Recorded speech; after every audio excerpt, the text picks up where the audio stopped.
Hi everyone, Stepan here. In today's video I'm going to cover the main line of the Slav Defense. The main line is probably what you can expect in most games when you are white, if black plays the Slav Defense. And the main line is an opening that, well, as you can see on the screen, most variations have a name. And when in a certain opening most variations have a name, you know it's serious and very theoretical and very popular. Okay, so since this is the first video in the Slav series after the introduction, I chose to cover the main line before I cover all the other variations, because I think it's very important to cover that first, because it has all the thematic ideas in the Slav Defense as opposed to Queen's Gambit Declined or the Semi-Slav. Okay, we are going to be looking at several moves for white. First of all, we are going to be looking at 5 responses to the main line Slav. That means that black, who chooses to play the mainline Slav, has to be prepared for 5 different options. That's very important to note. There are simpler variations in the Slav, so if you choose not to learn that much theory, you could choose a variation in the Slav which doesn't require you to know 5 different responses. Let's get into the opening, and then I'll try to explain this in a bit more detail.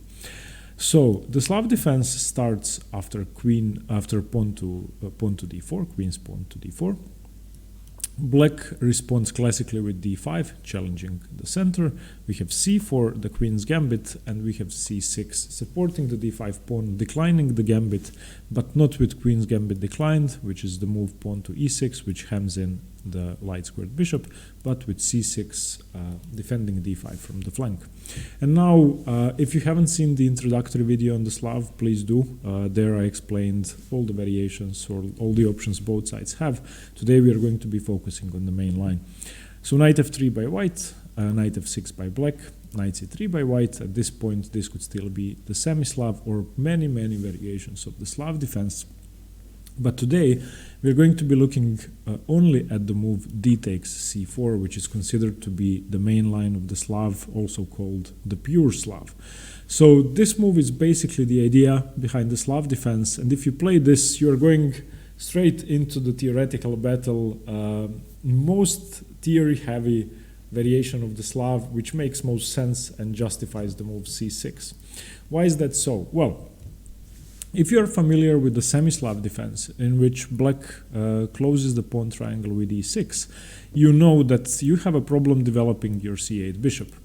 In the Slav, as opposed to the semi-Slav, where black doesn't play the move e6, his strategy is going to revolve around making this bishop a good piece and developing it before having to close down the position. Now, the problem with developing the bishop immediately, let's say to f5, is that white now has a very strong option of exchanging the central pawn with c takes d5, and after you recapture, white can simply play the move queen to b3, in which case 2 of your pawns are attacked because, well, the d5 pawn is defended twice, but if you try to defend your b6 pawn with your queen, you could be in trouble and the pawn would fall. A move like b6 is very weakening, therefore the best move is queen b6, and after this exchange happens, when you take, and queen takes, you are basically a pawn down for nothing. Therefore, the move bishop f5 cannot be played and black needs to do something else. So black has several options. As I said in the Slav, the main option or the main line is to take the pawn, because now you got rid of the option of white taking on d5, and you are now ready to play your bishop to f5 or to g4 or somewhere else, because queen to b3 doesn't exist as a move. Another advantage of taking on c4 is that, well, white has played the queen's gambit on move 2, and you now delayed the accepting of the gambit, but now you chose to take the pawn, you accepted the gambit, and white is best case scenario going to have to waste time to recapture this pawn. Worst case scenario for white, you're going to be a pawn up and he isn't going to have any compensation. That's a theoretical idea behind taking on c4. So the theoretical idea behind the main line of the Slav is, I want to develop my bishop to f5 or to g4 without having to worry about c takes d5 and queen b3, because neither of those are now possible. Furthermore, I have accepted white's gambit, and he is going to have to take some time for taking the pawn back instead of developing his pieces or castling his king.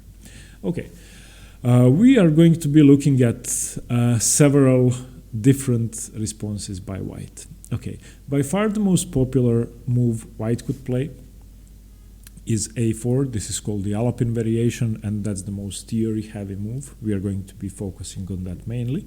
But white can also play the interesting but dubious e4, which is the Geller Gambit. That's for those of you who are aggressive, I would recommend e4. White can also play e3, which, even though it seems less aggressive than e4, actually leads to more tactical, more complicated, and more aggressive positions, as we are going to see. Then another move which can be played, but I don't really like it and I wouldn't recommend it, I still want to mention it because you could see that as black, is g3. Now the problem with g3, as you are going to see, is that this bishop, when you play g3, usually goes to g2, in which case you are not really attacking the c4 pawn anymore. So in many variations of the g3 line, the pawn is going to remain on the board on c4 and black is going to be up a pawn. And the last move we are going to be looking at for white is the move knight e5, which once again takes the advantage of the c4 pawn and tries to take it, simply win the pawn back. Okay, let's start. We're going to start with the Alapin variation because that's the most popular and most theoretical line. Okay. What does a4 do? Well, a simple idea behind the Alapin and the move a4 is that white is saying, well, you took my pawn on c4, but I'm going to win it back. Why am I going to win it back? Because you cannot play the move b5. a4 has a very straightforward idea of stopping the move b5. If black now plays b5, we would have ab5, ab5. If cb5, then knight takes b5 and queen a5 check doesn't work because the knight can come back to c3, so b5 would simply lose a pawn. Therefore, black needs to be smart and black needs to do something about that. Most often in Slav and semi-Slav positions, when you take the gambit, when you accept the queen's gambit later on or take the c4 pawn, usually, unless you're playing the Botevnik or the anti-Moscow or some aggressive line where you keep the pawn, usually you are going to give the pawn back for time. So in this case, you have taken the c4 pawn in order to be able to develop your c8 bishop, therefore gaining time for the development of the bishop. So you can consider the move a4, firstly, a waste of time because it doesn't develop any pieces. Secondly, it's a positional disadvantage now because it has weakened the b4 square irreparably. So whenever you move a pawn, a square is weakened. Therefore, we are going to see maneuvers such as knight a6, knight b4, where this knight can later on be supported with a5, and this positional disadvantage can be used. Thirdly, the move a4 is a waste of time because black now gets to develop his bishop to f5. So black has managed to achieve something. What did he achieve? Well, he took away from the center, he traded off his center pawn for a flank pawn, which is never a good idea because now, as you can see, the move e4 can be played without being opposed by any pawns. But in exchange for that, he no longer has problems with his c8 bishop. I'm sorry. And the bishop is now outside of the pawn chain. Black is going to be looking forward to the move e6 and playing a perfectly solid structure with c6 and e6, which is hard to break through with d5. So bishop f5 is the most popular response. This is called the Czech variation. And since the Alapin, the a4 response to the main line of the Slav, has so many different variations, for black I'm only going to be recommending one, which I play, which I prefer, because going through all of them would take way too much time. I'm still going to mention the others briefly. So I would recommend the move bishop f5 because it's the most principled move. Note that it's also the most theory-heavy move. But let's look at the other responses. Another variation black could go for is bishop g4, which develops the bishop to a different square, which seemingly doesn't make a big difference, but it actually does, because firstly, the bishop is now a tempo gain, and that's why I don't like the move. So white is playing the most natural move, knight to e5. And now the idea behind bishop g4 is I want to get my bishop to g6 or to h5 and then to g6. But after bishop h5, white now plays the move f3. And very often in this Steiner variation, the bishop remains on g6 completely locked behind white's pawn chain with f3, e4.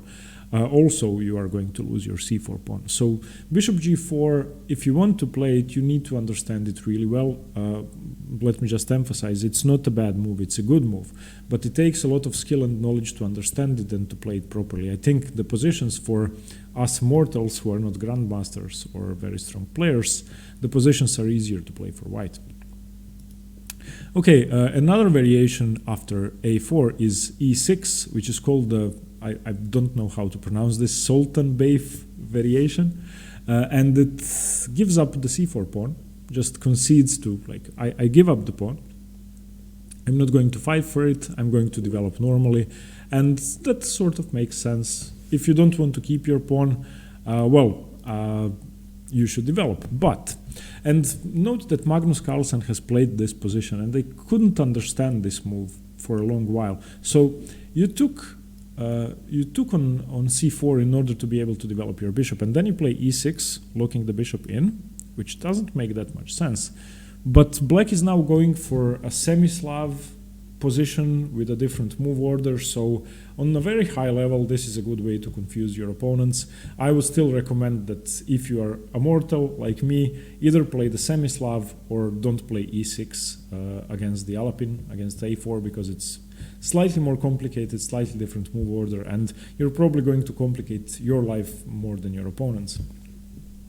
And the last variation black could choose is knight a6, which, as I mentioned, exploits the b4 square with the knight. This is called the Smyslov variation, which in my opinion is inferior to bishop f5, and it also requires more knowledge and more positional understanding to be able to exploit a knight on b4.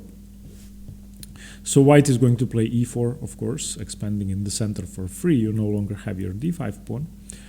Bishop g4 pinning the knight, bishop c4 winning the pawn back, and now e6 closing down the structure. Black has achieved this very solid Caro-Kann or Slav or semi-Slav pawn structure with the bishop outside of the pawn chain, which is a great achievement. But I think white's pieces are more active, so the knights are on natural squares. After bishop e3, the bishops are on very good squares. This knight is offside, and not to mention that on a very high level, white is not going to take the a6 knight. But regular club players, and I would say even master level players, could take this knight and try to exploit the fact that, well, you now have two pawn weaknesses which can be targeted, and it's not easy to play with this. Of course, black has compensation for that. Black has the bishop pair, black has a lot of weaknesses in white's position, but I'm not sure which color I'd rather be. So the Smyslov variation with knight a6 is risky business positionally, and if you want to play it, it's definitely less common than the Czech variation, so it will confuse your opponents, but make sure you understand it. Okay, now let's return to the main move and to the move which I play, which I recommend, bishop f5. As I said, the most theoretical variation is bishop f5, and everybody will know it best, but objectively it's best for black. Since you played the main line, since you took on c4, if a follows b, then dc4, a4, bishop f5 is the only logical continuation. You are using the fact that white has wasted a move on a4, and you are developing your bishop to the most natural square. After bishop f5, we are going to be looking at three different moves for white. The main move is e3, simply trying to take the c4 pawn. The main sideline is knight e5, simply trying to take the c4 pawn with the knight. And one annoying sideline which you need to be aware of is knight h4, which puts pressure on your bishop. Let's look at that first. Knight h4 is a move that gains a tempo on the bishop, but it also wastes a tempo to play knight h4. So, in some variations where black plays bishop c8, which I would not recommend, after e3, you could argue that this knight is worse than this bishop, but also e6 is now not a possibility, because if you play e6, you basically gave up central control with taking away from the center, and you played e6, still keeping your bishop on c8, so e6 would make no sense. Therefore, the theoretical move after bishop c8 is e5, keeping your bishop open and fighting for the center. If d takes e5 happens, then queen takes queen, knight takes queen, and now you gain several tempi. Bishop check, bishop to d2 takes, and knight e4 check saves your knight with tempo. The king cannot approach. So this is something that I would recommend if you're playing somebody much higher rated and they play knight h4. I would recommend bishop c8 because it almost inevitably leads to a queen trade if white knows what he is doing. If he doesn't, then he is slightly worse. Because against much stronger opponents, it's probably good to trade the queens off and have an equal position. Against players you want to beat, I would recommend the move e6. You don't really mind giving up this bishop, so of course white is going to take, so takes. So what did you get? You basically got to play the move e6 with tempo, and white is to move now. After e3, bishop b4, bishop takes c4, castles, knight bd7, queen c2, and g6. I think black's position is perfectly fine. It's really hard to play e4. I don't think white's light squared bishop is such a dominating piece here. Once you play king to g7, it's not even pinning the f7 pawn. I'm not saying that you have to play that, but I really like black's knights in this position, and I really also like this pawn structure, which keeps your king safe. So that's the move knight h4. I wouldn't worry too much about it. Just play e6 if you want to win. Play bishop c8 if you want to draw. Remember that e5 is the main move after e3. So it's not such a big deal. Don't be afraid to double your f5 pawns. That's fine. Okay, the other move after bishop f5, which you have to know, which is not the main line, is the move knight e5. After knight e5, white is preparing to recapture your c4 pawn. And now you play the move knight b to d7. After knight b to d7, well, you're trying to develop your pieces and challenge the knight. He's going to take on c4. b5 is not possible in this position because, once again, white is defending b5. So knight b to d7, knight takes c4. Now there are two options. Knight to b6 and queen to c7. Knight to b6 seemingly chases the knight way back to e5, and that's why I don't like that move. I prefer the move queen to c7, which develops a piece. So I'm not going to be going over knight b6. Just to mention it briefly, after the knight comes back to e5, the theoretical move is a5. And this is played on the highest levels, and there is justification for this sort of play by black. Black is trying to exploit d5, c, and c4 as weak squares in white's position with the b6 knight, which is a great piece on b6. But I think it's complicated to play a structure with a5 and b7 because it can often get loose after something like queen b3. Therefore, I would recommend after knight c4 that you simply play queen c7, which is a normal developing move, stopping knight e5 because it can now be captured, and white needs to change strategies. If you play queen c7, what problems do you have? I don't think you have any. The position is perfectly sound. White's main continuation is g3, and now you play for a pawn break in the center as soon as you can achieve it. Even though your bishop is not on c8, if you can disrupt white central control, you should do that. So e5 is the main move, and this is one of the most thematic positions in the main line check when white goes knight e5, which is about 30% of the time. And white usually will not be ready for this. So d takes e5, knight takes e5, bishop to f4 can be simply met with knight f to d7, and I just like this position for black. I think it's very pleasant, very easy to play. And you have a tactical trick in this position which you can play, or you can play simply with something like bishop c5 or bishop e7. I think that the best move here is g5, and if white doesn't know this, this could lead to easy wins. Now, what's the problem? If you take, well, the knight is no longer pinned to the queen, so the knight can take on c4, and the c4 knight is loose. If you take with the knight on e5, then I simply recapture, and your bishop is still en prise. Or if you take with the knight on e5, I take your bishop, which is just simpler, and I should have a more pleasant position with the bishop pair. The main move is knight to e3, which attacks your bishop in return, which I also like for black. So gf4. Knight takes f5, and black now castles queenside. And this is if white knows what he is doing. Who wouldn't want this position with black if they're trying to win? I think this is just perfect. So let's just repeat that. After you get to this position and you play the main line, dc4. And white goes for a4 dialopin. You play the main line with bishop f5, the Czech variation. White can either play e3, which we are going to have a look at now. He can play knight h4, in which case you should play e6 if you are trying to win, or bishop c8 if you are trying to draw. Or he can play knight e5, against which I would recommend queen c7 and having this very aggressive position with an early e5 and queenside castling. Okay, now let's look at the main line in the Czech. So after bishop f5, e3 is the most natural move, and you can suppose that most games are going to go like this. Okay, after e3, we have e6, closing down the position, and this is easy because it's natural, so all of these moves are natural, so you can expect this position 90% of the time if you play the mainline Slav. So bishop takes c4, bishop b4, also very natural, developing to the best square, castles, castles, queen e2, very natural, knight b7, natural, e4 inevitably has to happen, bishop g6, bishop to d3, and now bishop to h5. And from here, there are several options for white, several options for black. But the main thing is that the main line of the Slav in this Czech variation is very simple for black to play. If you've ever played the Scandinavian or the Caro-Kann, you're going to be familiar with this structure. If you have your bishop outside of the pawn chain in this structure, you don't really mind having it traded off.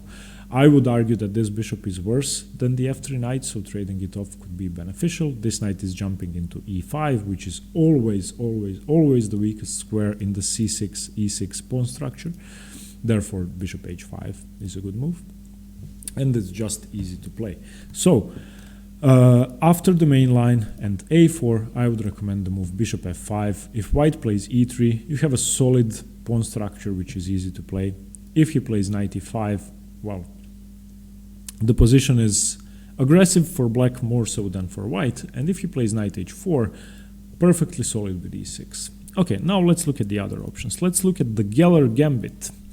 The Geller Gambit is a very aggressive opening, which is unfortunately unsound and just doesn't work.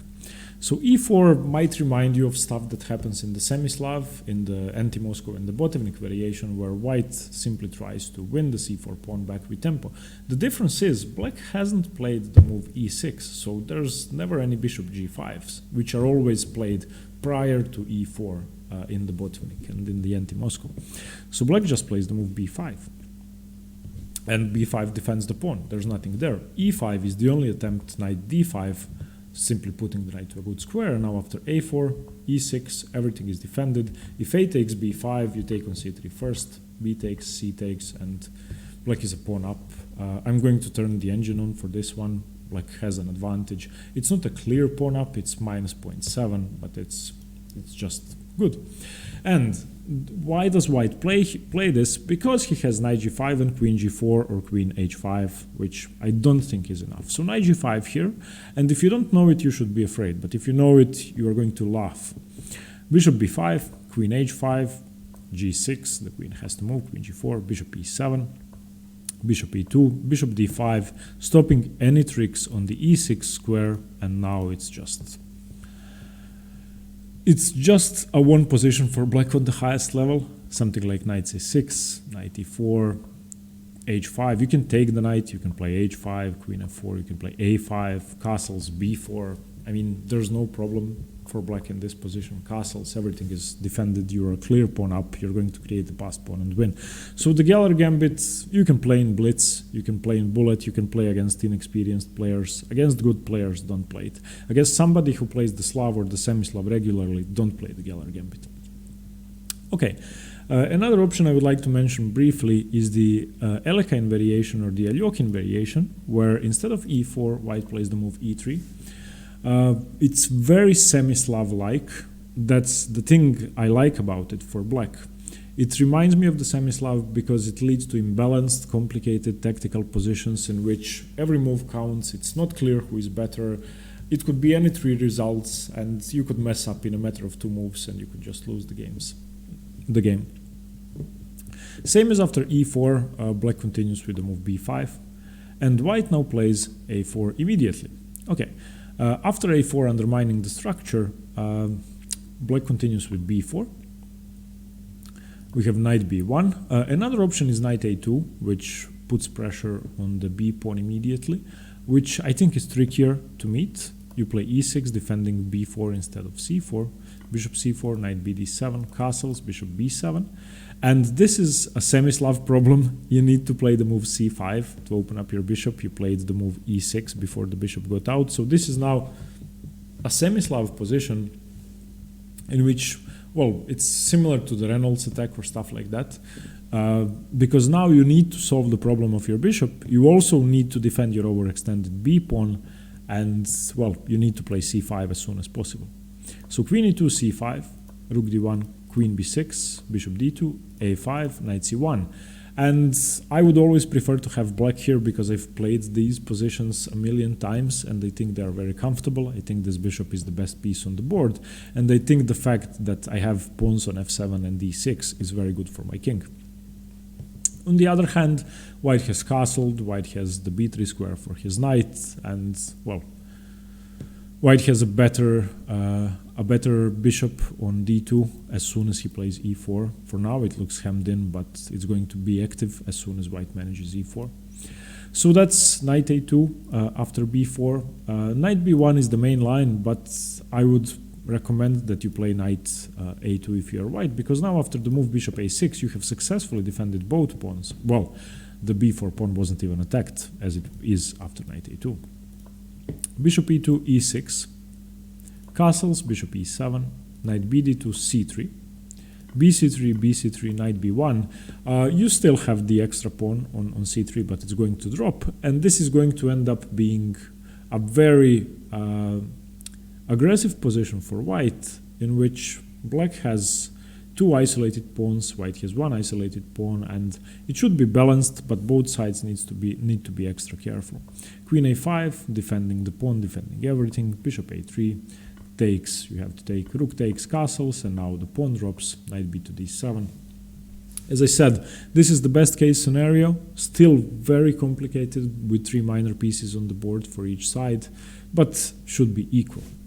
And two positions which I would like to mention just briefly, as I said, one of them is g3 after the main line. G3 doesn't challenge the c4 pawn, and it's risky because of that. It requires a deep understanding of the position if you want to play g3, because you're not playing the most logical moves. So for white, I would recommend that you don't play the move g3, because it's hard to play. If you can study it for a long time, study Grandmaster games, understand it very well, then it could be a good weapon, because black could make a mistake and get a worse position. But let's go into the position. So here, black has several options. He can either defend the pawn immediately with b5, he can play g6, copying white but a pawn up, or he can go knight b to d7, which is the most natural move, which I would recommend.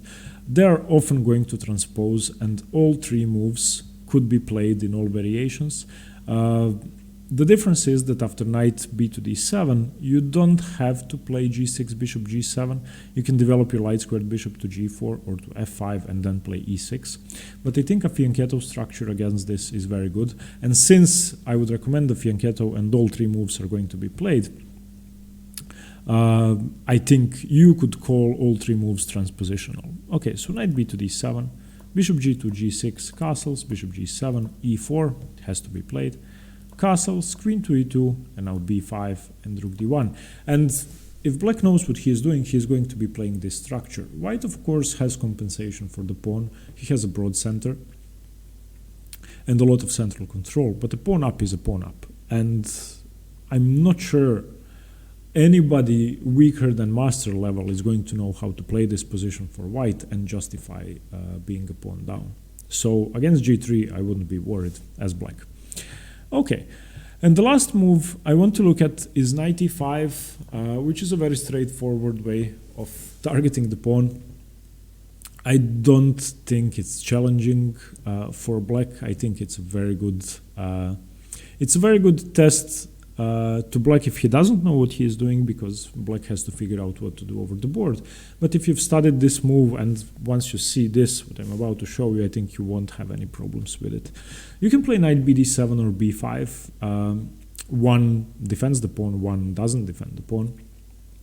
and you can choose what to do. I prefer the move b5, simply defending the pawn. After b5, white goes for a fianchetto structure once again, and now bishop b7, bishop g2, a6, defending in advance, because now, not in advance, defending from a tactical threat, because now knight takes b5 was a threat, and of course if you take with the c pawn, bishop takes bishop.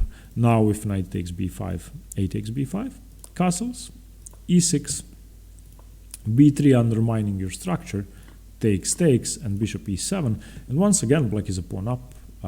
White has 6 pawns, black has 7 pawns.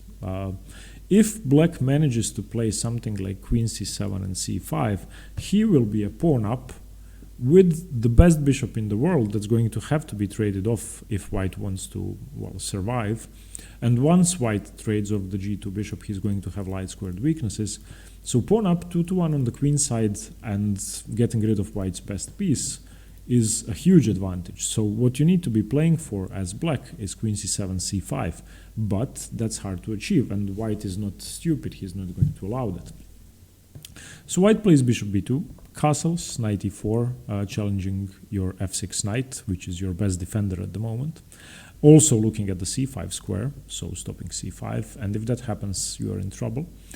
So you have to take knight e4, bishop e4, f6 is a risky move, but you need to take action here. And after knight d3, knight to b4 is sort of a threat, so you need to play aggressively. And I would recommend the move a5, or, well, theory recommends the move a5, stopping knight b4, also stopping b4, which you can now meet with a4, creating a passed pawn, and sort of giving up on your idea of playing c5, because it's now very hard to play. But what you will do is you will play knight a6, something like rook b8 or rook c8, queen c7, and c5 later on. Okay, so against the move knight e5, I would recommend that you simply defend your pawn and go for this normal setup with bishop b7 and e6. Leave your bishop on b7, trade off the pawns, and try to play for queen c7, c5, or queen b6, c5. If you don't manage, then play for a5, knight a6. Okay. Let's just recap for a second. So after d4, d5, queen's gambit, c6, Slav defense, knight f3, knight f6, knight c3, dc4 is the main line. White can go for a4, e4, e3, g3, or knight e5. a4 is the main move and the most common move.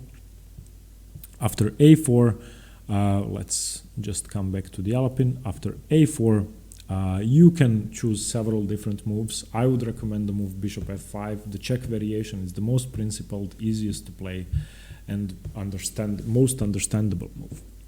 Okay, this was a lot of theory. I hope I managed to explain things properly. I know that it's a tough opening and it will take a lot of time to learn, but once you do, the mainline Slav is an extremely powerful weapon in black's repertoire. And most players with white know how to play against the semi-Slav and easier openings much better than against the mainline Slav. This is sort of challenging white as best as you can, like saying, I want to win, let's see what you have. So if you learn the mainline Slav, you will have gained a powerful weapon in your repertoire against d4. I hope you liked the video. Once again, look at the introduction to the Slav if you haven't seen it. And let me know what you think. Thanks very much. Stay tuned for more chess. Bye-bye.